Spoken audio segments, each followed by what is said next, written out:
Bonjour à tous, bienvenue sur AstroCaca. Aujourd'hui, on va parler de la prochaine nouvelle lune qui aura lieu dans le signe du Verseau. Donc, une prochaine nouvelle lune le vendredi 9 février 2024 à 23h59 heure de Paris. Donc, selon où on se situe, ça va facilement être le samedi 10 février 2024, vendredi 9 février 2024. Là, juste entre les deux. Donc, heure de Paris, c'est vendredi 9 février 2024 à 23h59, la nouvelle lune en Verseau. Présentons les coupables. Les coupables, pourquoi nouvelle lune en Verseau? Parce que tous les luminaires sont ici.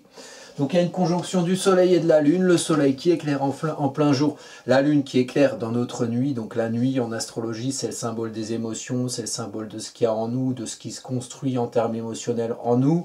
La lune, c'est notre histoire, l'histoire du développement de nos émotions, le rapport à la mère, parce que la mère ou les parents, la personne qui s'est occupée de vous, le rapport matriciel du cocon, puisque la lune, en fait, c'est un enfant. Voilà, c'est un enfant avec des émotions, un enfant intérieur qui va grandir et qui va englober comme ça tout autour de lui des influences, des conditionnements culturels, socio-éducationnels, des conditionnements qui vont le faire grandir et qui vont faire mûrir le sens qu'il donne aux choses. La lune comme ça, elle absorbe dans le creuset émotionnel tout ce qui va se passer autour. Et dans son creuset émotionnel, donc dans l'enfant intérieur qu'on a tous en nous, il y a quelque chose d'individuel, il y a quelque chose qui n'appartient qu'à nous et qui va se nourrir de tout ce qu'il y a autour, et notamment le rapport aux parents, à la famille, aux personnes qui se sont occupées de l'enfant quand il a grandi. Et puis en tant qu'adulte, l'enfant intérieur il reste et on continue à se nourrir de tout ce qu'il y a autour de nous, des émotions de nos proches, des atmosphères émotionnelles qu'il y a autour de nous, et ça nous fait grandir et ça fait grandir nos émotions. Alors cette lune ici en Verseau va se juxtaposer au soleil, donc le soleil va venir éclairer la lune, donc va venir mettre en plein jour ces émotions lunaires, donc l'histoire de ce qui a fait le sens émotionnel qu'on donne à ce qu'on comprend aujourd'hui, ce qu'on comprend parce qu'on est ici dans le signe du Verseau. Le signe du Verseau, c'est l'air incarné, c'est un signe d'air fixe. Donc c'est là où l'air se fixe.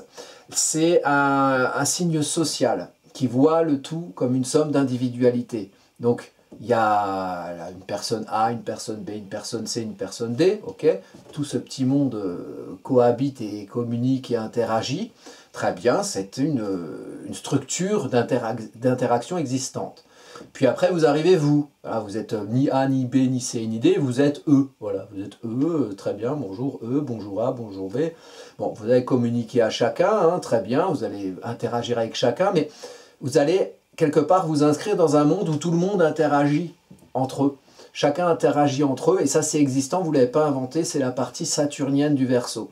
Donc la réalité des interactions existantes. Et vous arrivez, hein, vous êtes eux, hein, vous arrivez en tant que vous-même, et puis vous voyez bien que vous êtes différent des autres. Vous êtes E, vous n'êtes pas A, vous n'êtes pas B, vous n'êtes pas C, vous n'êtes pas D, vous êtes E, ou F, ou G, on s'en fout. Avec E, on peut commencer une échelle, mais on ne va pas commencer une girafe. Il faut J pour commencer G, pardon. Girafe avec J, c'est pas bon. Donc, vous voyez, vous n'êtes pas la même personne. Et vous devez comprendre que vous n'êtes pas les mêmes personnes que toutes les autres qui interagissent entre elles. Vous devez comprendre que vous n'êtes pas cette structure au sein de laquelle vous devez interagir. Vous devez vous comprendre vous, donc comprendre ce qui vous distingue des autres, et vous faire comprendre au sein de cet univers interactionnel qui est existant. Donc c'est là où le Verseau est le tout comme la somme d'une individualité. Et c'est là que, en fait, le Verseau doit... L'énergie Verseau doit mettre en valeur votre individualité, votre originalité, votre particularité au milieu de tout ce qui existe.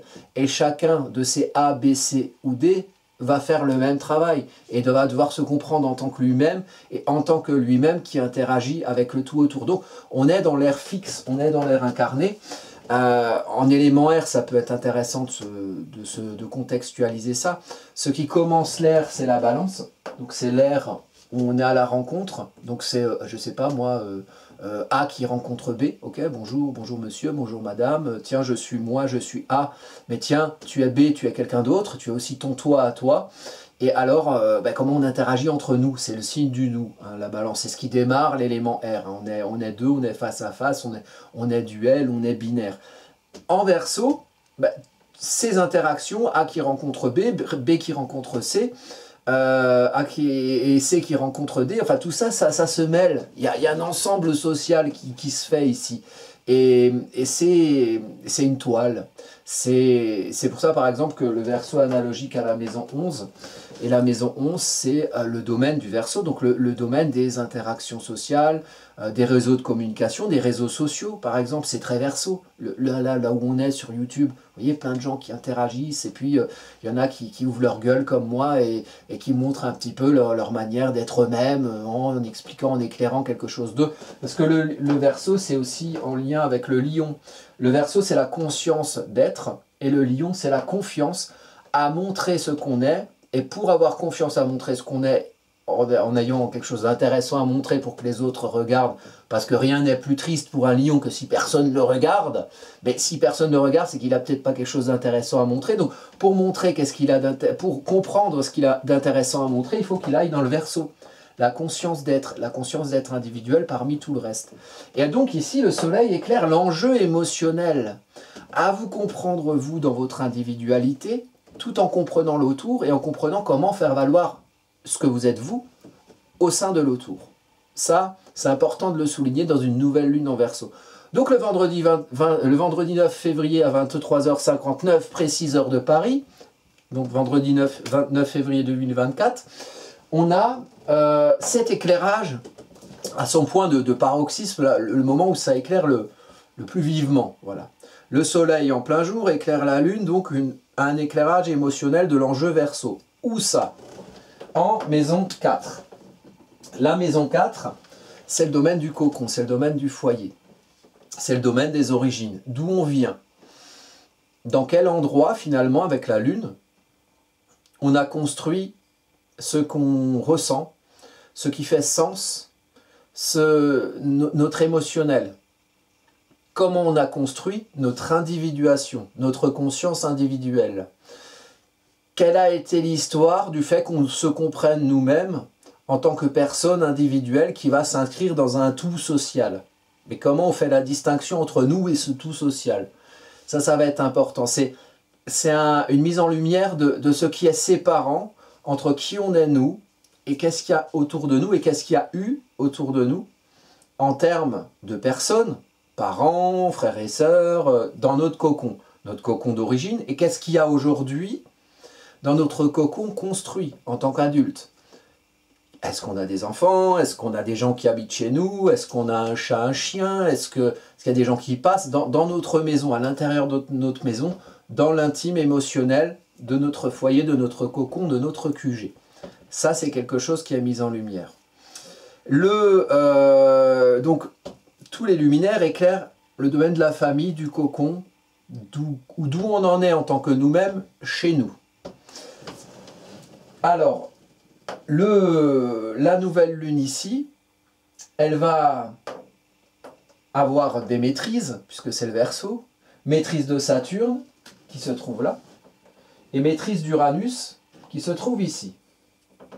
Alors, donc les maîtrises, quand on a un signe, quand vous avez un ascendant, ici on est sur une carte de la nouvelle lune, donc c'est le sujet. Donc qu'est-ce qui maîtrise le sujet? Le sujet, il est où? Il est dans la maison 4, il est en Verseau.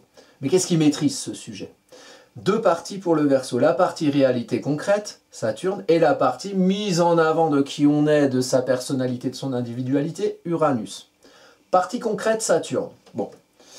Qu'est-ce qui maîtrise finalement le fait qu'on va bien se comprendre chez nous en tant que nous-mêmes?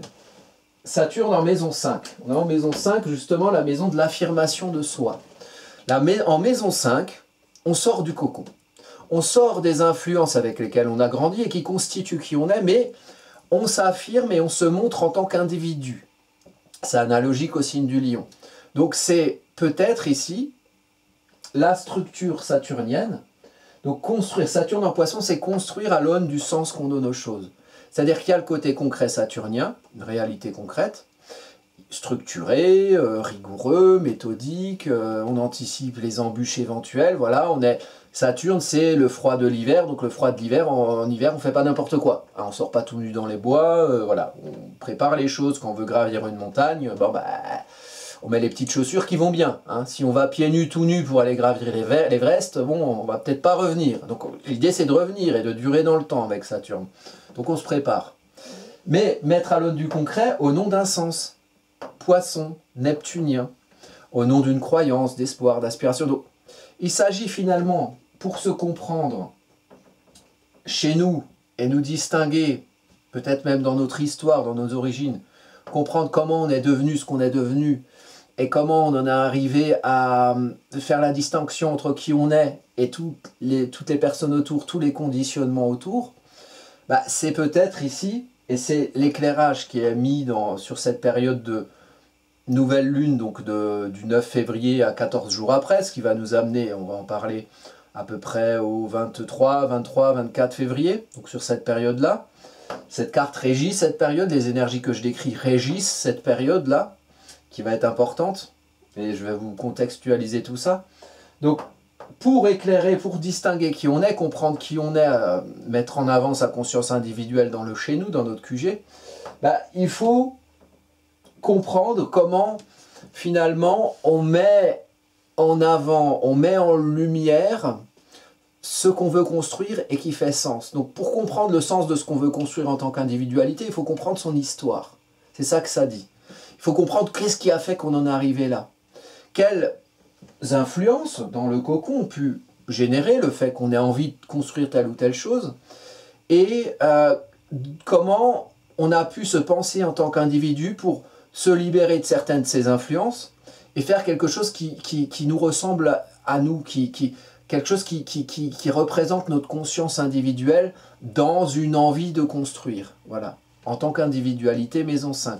Ce qui est toujours intéressant avec la maison 4 et la maison 5, c'est que la maison 4, c'est les origines, donc comment on grandit, comment on est enfant et qu'on est influencé par de l'autour, des gens, des choses, des croyances.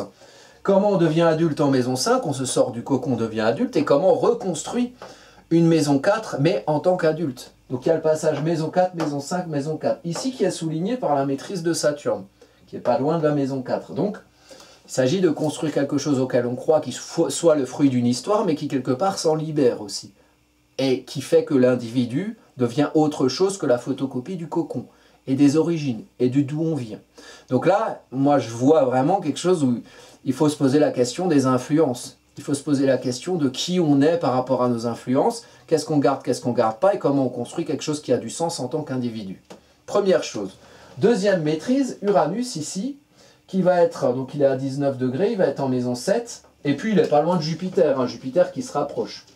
Uranus qui est passé en mode direct, Jupiter est passé en mode direct, donc il avance par là, les deux avancent par là, Jupiter depuis le 31 décembre, et Uranus depuis pas très longtemps, là, depuis le, on va dire, fin janvier, je ne sais plus exactement, un des week-ends de fin janvier. Bon.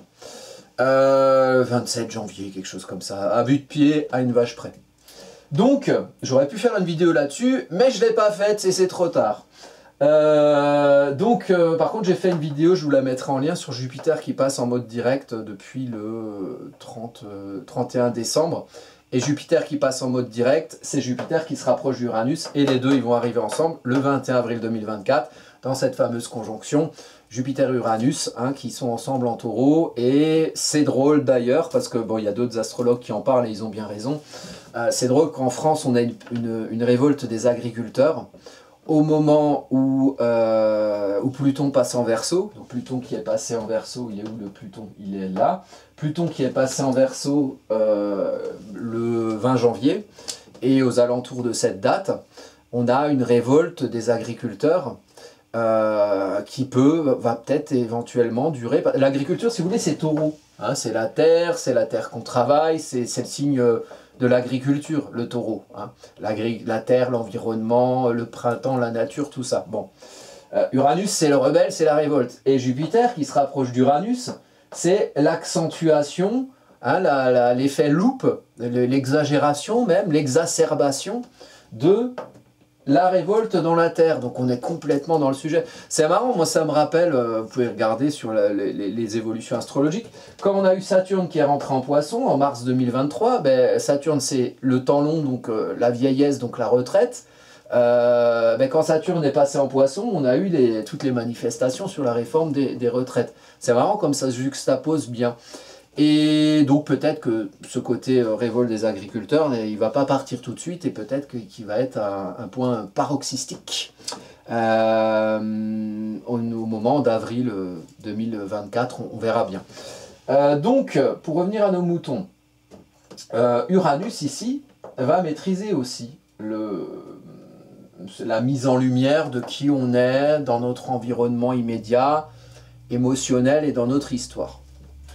Uranus, donc la révolte individuelle, exerce en Taureau en maison 7. Donc, il y a quelque chose à mettre en valeur, Taureau, mettre en valeur, se sécuriser dans une affirmation de son individualité. C'est une planète de feu, Uranus, donc on agit et on agite, c'est du mouvement, de l'évolution. Mettre en valeur qui on est dans ce qu'on projette vers l'autre.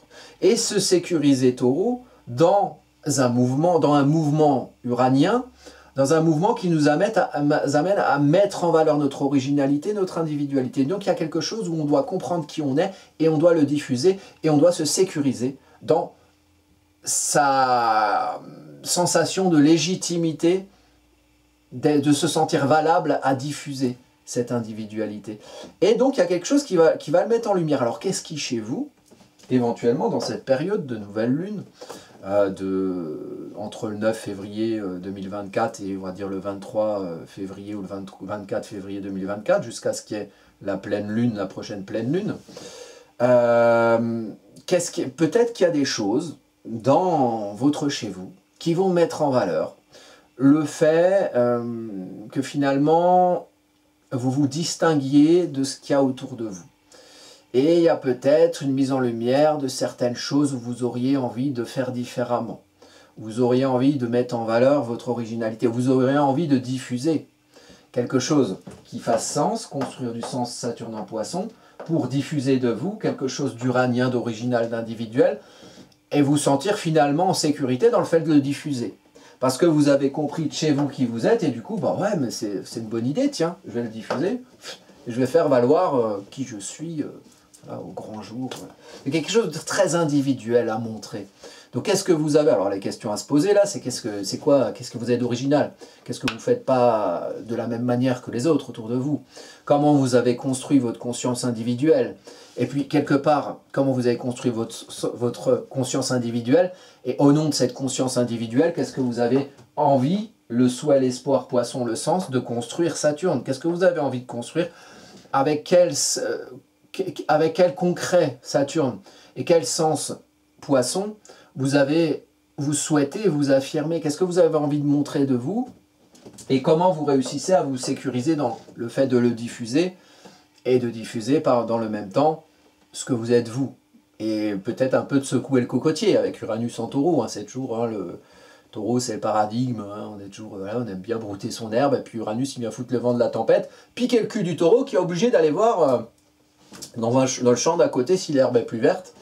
Et à sortir un peu, voilà, se sortir un peu les doigts du cul pour faire valoir qui il est. Voilà. Sinon le taureau, moi je suis taureau de soleil, hein, donc le taureau, si on lui dit s'il y a toujours de l'herbe à bouffer, il va pas bouger, il est bien où il est, et si on peut lui foutre la paix, c'est tant mieux. Sauf qu'Uranus, depuis 2019, qui est rentré en taureau, ne fout pas la paix au taureau. Et le taureau, dans sa matière, dans son corps et dans son environnement, on l'embête. On l'embête avec des maladies, on l'embête avec des crises énergétiques, on l'embête avec des guerres, on l'embête avec une manière de vivre habituelle qui a été un peu bousculée depuis qu'Uranus est passé en taureau en 2019, en même temps que Chiron est passé en bélier, toujours en 2019, et qui a mis peut-être quelque chose d'un peu confrontationnel bélier dans les sujets de santé. Chiron, on ne sait pas, qu'est-ce qui s'est passé, on ne sait pas, remémorons-nous ces belles années que nous a vécues. C'est un virage, hein, c'est un virage depuis 2020 qui se finit en 2026. Le moment, en 2026, effectivement, on fera des vidéos là-dessus et vous en verrez d'autres chez d'autres astrologues et c'est très bien, allez voir tout si vous avez le temps. Hein. En fait, il y a Saturne qui est rentré en Poisson en mars 2023, qui va rejoindre Neptune qui sera aussi passé en bélier, donc les deux vont se rejoindre en bélier, un petit coup l'été 2025, mais surtout début 2026, donc Neptune, Saturne en bélier, et les deux vont faire un sextile, d'un côté à Uranus qui sera rentré en Gémeaux, et de l'autre à Pluton qui sera en Verseau. Autant dire que là, c'est une conjonction aussi puissante que celle qu'on a connue en mars 2020, où c'était en Capricorne, on avait Pluton, Mars, Pluton, oui, il y avait Mars aussi, mais surtout Pluton, Jupiter, Saturne au même endroit en Capricorne, où le truc bien austère, et hop, on nous a tous enfermés chez nous, en nous disant que c'était très dangereux, et que si on sortait, on allait tuer des gens, parce qu'on leur a postionné à la gueule. Je ne sais pas si vous vous rappelez un peu de cette période. Et donc voilà, un virage 2020-2026. Revenons à nos moutons et donc à cette carte. Donc nouvelle lune en Verseau, maîtrisée par Saturne en Poisson en maison 5 et maîtrisée par Uranus en Taureau en maison 7. Et Uranus c'est pas loin de Jupiter. Jupiter qui vient exacerber l'effet uranien, ce qu'on peut voir dans les révoltes agraires qui ont lieu en France actuellement. C'est un des effets, il y en aura peut-être d'autres. Et Jupiter ici qui est en sextile à Saturne, 8 degrés, 7 degrés, donc ça forme un sextile, il est ici, hop, voilà, bon je dessine mal. Donc le sextile c'est stimulant, donc Jupiter stimule Saturne. Donc la construction stimule l'expansion, la construction dans du sens stimule l'expansion dans une sécurisation, dans une prise de pouvoir du fait de diffuser qui on est à l'ascendant vers l'autre au descendant. Donc de faire valoir qui on est et peut-être dans une évolution uranienne. Très bien. Pour contextualiser, alors ici il y a aussi un ascendant balance sur cette carte. Intéressant. Donc, avec part de fortune, donc circonstances favorables. Quand on a un ascendant balance en général en thème natal et ici sur une carte, sur une période, c'est qu'il y a quelque chose à équilibrer. Et comme c'est un apprentissage la balance, on doit apprendre aussi à vivre dans l'ombre de la balance, du signe de la balance, pour en cerner la lumière. Alors, quand on a quelque chose, quand on doit apprendre l'équilibre, c'est que nécessairement il y a un déséquilibre. Quand on doit apprendre à faire que les choses soient justes, c'est que nécessairement il y a quelque chose à faire, à représenter pour remettre d'équerre un peu les plateaux de la balance pour que les choses soient plus justes. Donc passer de l'injustice à la justice, du déséquilibre à l'équilibre, et apprendre à représenter ça. Donc, quand les ascendants balance, contrairement à ce que l'imaginaire commun peut indiquer, c'est pas nécessairement des gens calmes. Et j'en veux pour preuve que je suis ascendant balance. Alors selon que vous ayez en plus comme moi Mars à côté ou Uranus, voilà, il y a le petit côté de feu qui vient activer les mouvements entre les plateaux de la balance, le moi et le nous. Et parfois, il faut un peu plus appuyer sur le moi, parfois un peu plus sur le nous, avoir une vision plus panoramique du contexte dans lequel on évolue. Bah, la balance, c'est quand même un signe qui est en lien avec le bélier. Un descendant, quand on a un ascendant balance, on a un descendant bélier. Au descendant bélier, on a ça, on a le nœud lunaire nord et Chiron. Le nœud lunaire nord et Chiron, donc ça veut dire que pour équilibrer, pour représenter l'équilibre, il faut agir en face de soi. Hein, il faut créer un mouvement. Un mouvement peut-être pour sécuriser aussi quelque chose qu'on aurait à montrer de soi ou à diffuser de soi en toute conscience individuelle. Et dans cette période, ça tombe bien, cette conscience individuelle est éclairée par cette nouvelle lune en Verseau. Conscience individuelle au sein d'une structure concrète, hein, on ne fait pas n'importe quoi. Ça, c'est le contexte. Pendant cette période, donc du 9 février au 23-24 février, on a le 19 février qui est à l'intérieur. Et le 19 février, les deux copains là, nœud lunaire nord, le chemin du destin karmique collectif qui nous amène, qui nous pousse à l'action et à agir, ou à agiter, ou à confronter éventuellement avec le bélier, faire naître. Ici, maison 6 dans le quotidien, et Chiron, le blessé guérisseur, la blessure du bélier, dont on a parlé depuis pas à l'occasion de cette entrée de Chiron en 2019, dans le signe du bélier, toutes ces histoires de maladies sur lesquelles on s'affronte, anti-masque, pro-masque, anti-vax, pro-vax, voilà, des dualités comme ça qui se confrontent, qui s'affrontent sur des sujets de santé. Et bien, ce sujet de santé, donc la blessure et la guérison du rapport à l'action, vient juxtaposer au chemin du destin karmique, donc c'est-à-dire que sur notre chemin à tous vers lequel le destin nous amène, ben, y a Chiron qui est là et qui souligne une blessure et une guérison du rapport à l'action, au fait d'entreprendre, au fait de démarrer. Cette disposition-là, c'est un marqueur de crise financière. Et il y a eu d'autres marqueurs avant.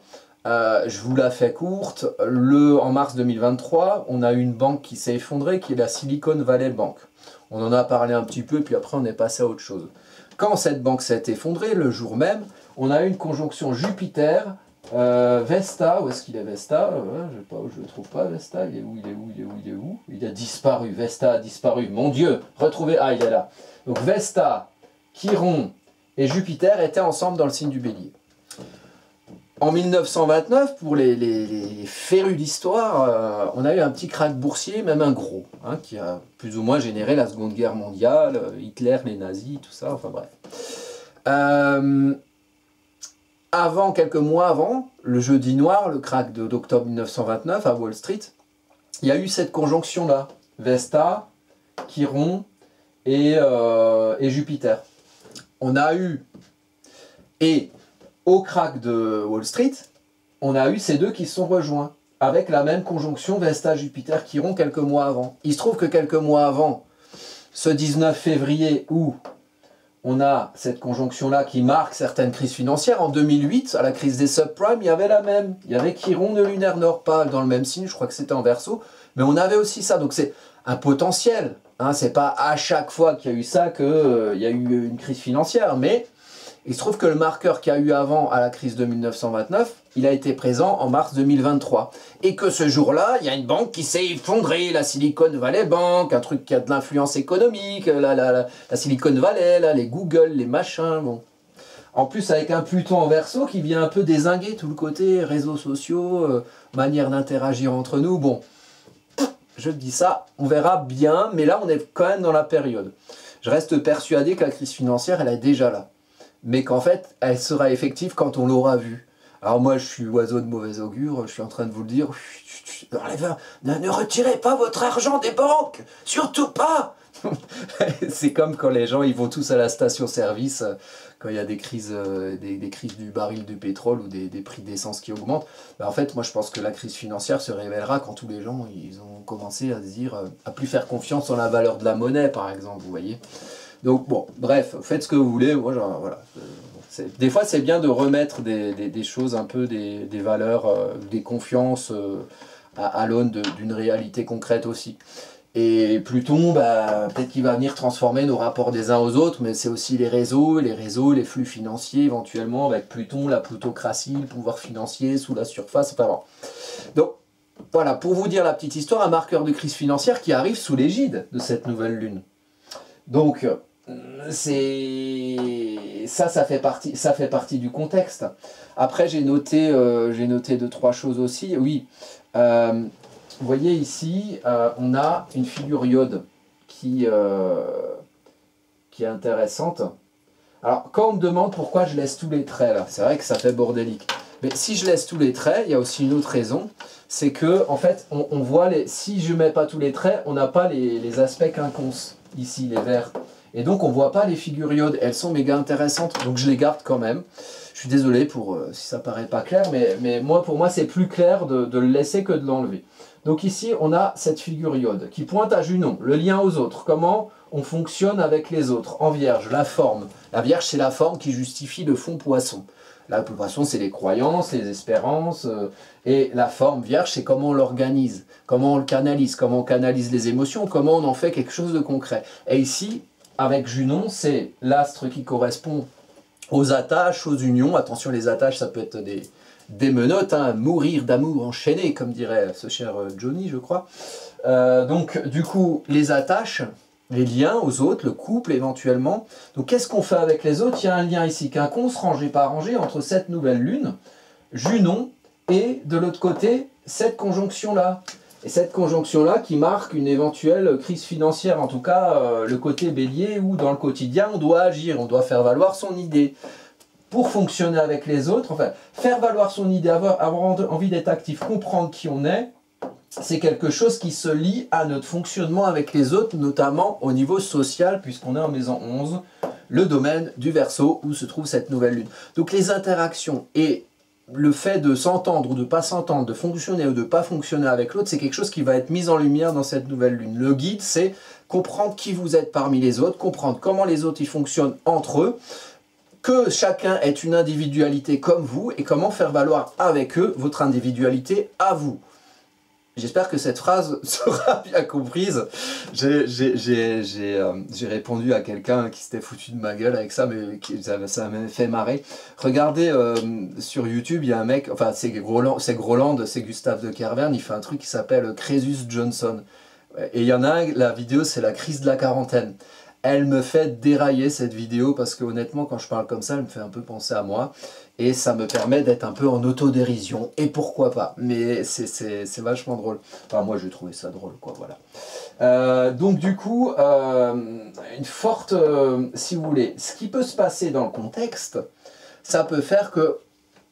Ça peut mettre en lumière, dans le contexte économique, par exemple, hein, le quotidien, ou, voilà, qui est un peu confronté, parce qu'il y a des choses imprévues qui se passent, et on a besoin d'agir, hein, de faire valoir, hein, guérir sa capacité d'action, et arrêter de suivre à chaque fois ce qu'on nous dit, ouais, BFM il m'a dit ci, TF1 il m'a dit ça, bon, être un peu à l'initiative dans votre quotidien, et être leader hein, à votre idée, et comprendre qui vous êtes parmi les autres pour faire valoir un fonctionnement avec l'autre, vous voyez, un fonctionnement dans lequel vous fonctionnez vous aussi, à l'aune de ce que vous avez envie de construire en tant qu'individualité, Saturne Maison 5 en Poisson. Voilà. Puisque, après, vous voyez, pourquoi je dis comprendre le fonctionnement, parce que sur toute la période, là on a la Lune Noire, sur toute la période, là jusqu'à à peu près avril, même jusqu'à juin, on va avoir la Lune Noire et Junon en Vierge qui naviguent ensemble. Je vous mettrai en lien, j'ai fait une vidéo sur la Lune Noire en Vierge et je mets même les dates où les deux se rejoignent. Donc il y a plein de dates, 7 ou 8, où les deux se rejoignent et ça va mettre en avant un problème de fonctionnement aux autres ou quelque chose à conscientiser pour fonctionner avec l'autre, notamment les proches, les gens avec qui on est attaché, les partenaires, les associés, mais les gens proches ou le couple. Voilà. Donc ça c'est quelque chose qui est mis en avant ici. Oui, dernier sujet de contexte, la guerre en Ukraine. Ça a commencé malheureusement, il y a 2 ans à peu près, le 24 février, je crois que c'est la bonne date, 2022. Ce jour-là, on avait une conjonction Vénus, Mars, Pluton. Et ces trois-là, Vénus, Mars, Pluton, ils vont se rejoindre en début Verseau, ici à peu près. Et c'est pendant notre période, voilà, pendant la période du 9 février 2024 à peu près 23-24. Donc, pendant cette période, on aura le retour de la conjonction qui a marqué le début de la guerre en Ukraine. Donc éventuellement, ça peut être un palier, soit une fin, soit une suite. Et peut-être même qu'il peut y avoir un lien entre crise économique et des choses qui se passent là-bas, éventuellement. Je ne sais pas comment, hein, je ne suis pas spécialiste, mais éventuellement. Ou peut-être aucun lien, peut-être qu'il ne se passera rien du tout. Mais astrologiquement, il y a un marqueur qui peut, on va dire, mettre en avant cette histoire de guerre en Ukraine. Dans le côté Verseau, les réseaux électriques, les réseaux de communication, les informations aussi, les réseaux d'information, voilà, tout ce qui est réseau. Donc il peut y avoir un lien avec la guerre en Ukraine, avec une crise financière, tout ça sous l'égide de cette nouvelle lune en Verseau. Donc si là, il y a vraiment quelque chose à comprendre de qui vous êtes par rapport à une réalité de l'autour. Et parce que peut-être que vous avez un avis sur tout ce qui va se passer autour et peut-être qu'il y a des choses à faire avec les autres pour agir dans votre quotidien. Voilà. Peut-être pas. Bon, voilà. À plus ou moins grande échelle, selon vos idées, ce que vous êtes et votre capacité d'action au sein d'un réseau autour de vous. Voilà.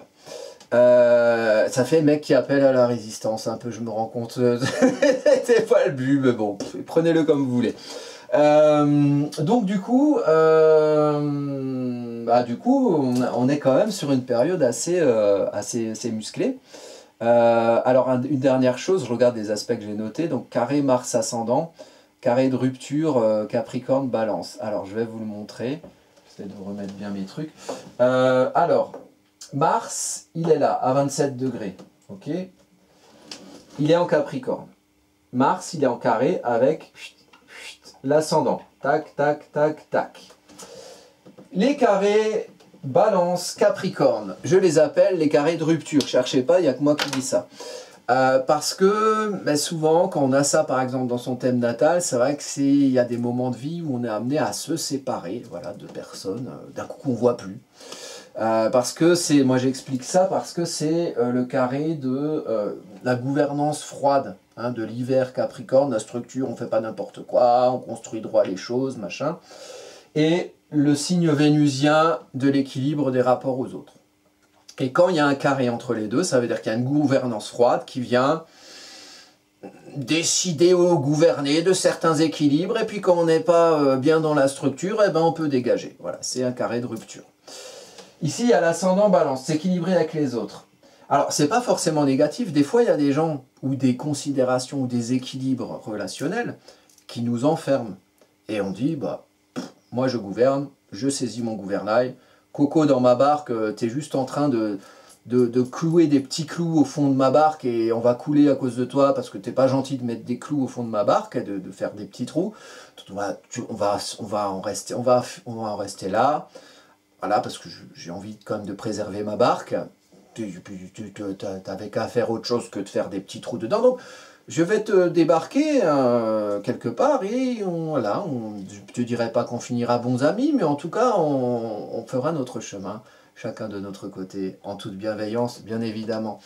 Et donc, voilà, c'est un carré de rupture, et c'est avec Mars, et Mars, carré balance, c'est un mouvement, une confrontation à sa notion d'équilibre et de justice, et Mars en Capricorne, c'est un Mars exalté, donc qui est capable de trancher, de décider, d'avoir beaucoup d'énergie pour ça.